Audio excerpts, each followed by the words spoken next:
93 வந்து வைகோ வெளியில வரும்போது 2 இளவட்ட பசங்க கொளுத்தின்னு இறந்துட்டாங்க. அதுல ஒருத்தன் பேர் வந்து இடிமழை உதயம். அதே மாதிரி ஜெயலலிதா ஜெயிலுக்கு போகும்போது ஒரு பஸ்ஸையே கொளுத்துனாங்க. அதுல வந்து கோகிலவாணின்னு ஒரு பொண்ணு, மீதி 2 பொண்ணு பேர் எனக்கு மறந்து போச்சு. பஸ்ஸையே கொளுத்திட்டாங்க ஸ்டூடெண்ட்ஸ், விவசாய கல்லூரி ஸ்டூடெண்ட்ஸ். இந்த நிலைமை வந்துடக்கூடாது, எல்லாம் அரை டிக்கெட்டுங்க, இந்த ஆத்திரத்துல எதுவும் பண்ணிடக்கூடாதுன்னு தான் இவர் என்ன பண்ணாரு, எஃப்ஐஆர் போடல. அதெல்லாம் வந்து மேலிடத்துல இருந்து பாத்துக்கிட்டோம், அடுத்த ஸ்டெப் பாத்துக்கிட்டோம். சிங்கிள் ஜட்ஜி, அப்புறம் கோர்ட்டு, எஸ்ஐடி எல்லாம் வந்துடுச்சு. இதனால ஸ்டாலின் என்ன செஞ்சாரோ அது வந்து எக்ஸலண்டான ஒர்க்.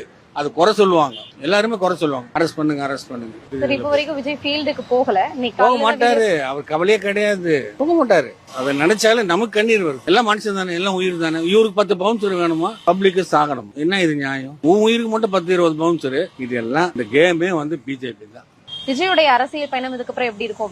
பூஜ்யங்க. மக்கள் எல்லாம் முட்டாள் கிடையாது, பீப்புள் ஆர் நாட் ஃபூல். இதெல்லாம் கணக்குல வச்சுதான் ஸ்டாலின் வந்து எஃப்ஐஆர் போடல, அரெஸ்ட் பண்ண வேண்டாம். எல்லாம் வந்து இந்த என்ன சொல்லுவாங்களே அரை டிக்கெட் மாதிரி, இவங்க எல்லாம் ஏதோ ஒன்று போய் எங்கேயோ ஒரு பஸ் கொளுத்திட்டா என்ன ஆகும், இந்த மாதிரி சூசைட் பண்ணி எரிஞ்சிட்டா என்ன ஆகும், அவங்களுக்கு நாளைக்கு என்னன்றது அவங்களுக்கு தெரியாது. அதெல்லாம் யோசனை பண்ணி தான் செஞ்சிருக்காரு.